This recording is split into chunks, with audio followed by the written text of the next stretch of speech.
Hi hello friends, எல்லார் வீட்லேயும் பசங்களுக்கு ஸ்கூல் எல்லாம் லீவ் விட்டாச்சுங்களா? இங்கே இன்னும் காலேஜ் லீவ் விடலை. அதுவும் மெடிக்கல் காலேஜ் சுத்தமாக லீவ் இல்லை அப்படின்ட்டாங்க. மே மாதத்துக்கு மேலே மேபி லீவ் விடலாம். அது எப்போன்னு நமக்கு தெரியல. நம்ம இன்றைக்கி மட்டன் குழம்பு தான் ரெடி பண்ணோம். ஏதாவது காலையிலே லஞ்சும் பிரேக்ஃபாஸ்ட்டும் ஒன்றாவே முடிச்சிருது. அதாவது இந்த வெயிலில் நம்ம கிச்சனில் போய் மதியத்துக்கு நிற்க வேண்டிய வேலை இருக்காது. காலையில் 7 மணிக்கெலாம் மட்டன் எடுத்துகிட்டு கொடுத்துட்டாங்க. அதுதான் மட்டன் குழம்பு வச்சேன். இந்த குழம்பு பார்த்திங்கன்னா ஏற்கனவே ரெசிபி வீடியோ நான் போட்டிருக்கேன். எங்கள் பாட்டி எங்கள் அம்மா எல்லாருமே சொல்லியிருக்காங்க. அதாவது இப்போலாம் கிடையாது, இந்த ரெசிபி செஞ்சது ரொம்ப வருஷத்துக்கு முன்னாடி இது மாதிரி எல்லா மசாலாவும் அரைச்சி ஊற்றி அம்மியில் அரைச்சி அதுக்கு பேர் சாந்து அரைச்சி ஊற்றி குழம்பு வைக்கிறதுன்னு சொல்லுவாங்க. அவ்வளோ டேஸ்ட்டாக இருக்கும்னு எங்கள் பாட்டி நிறைய முறை சொல்லியிருக்காங்க. அது எங்கள் அம்மாவுமே சொல்லியிருக்காங்க. ஆனால் எங்கள் அம்மாவுமே செஞ்சதில்லை. அதெல்லாம் கேட்டது எப்போவோ கேட்டது கொஞ்சம் கொஞ்சமாக ஞாபகம் வச்சு நானாக இந்த ரெசிபி ட்ரை பண்ணேன்.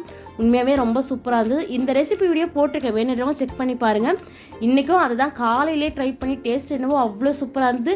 பாப்பாவுக்கு லஞ்சு பிரேக்ஃபாஸ்ட் ரெண்டையும் பண்ணி முடிச்சாச்சு. தேங்க்யூ.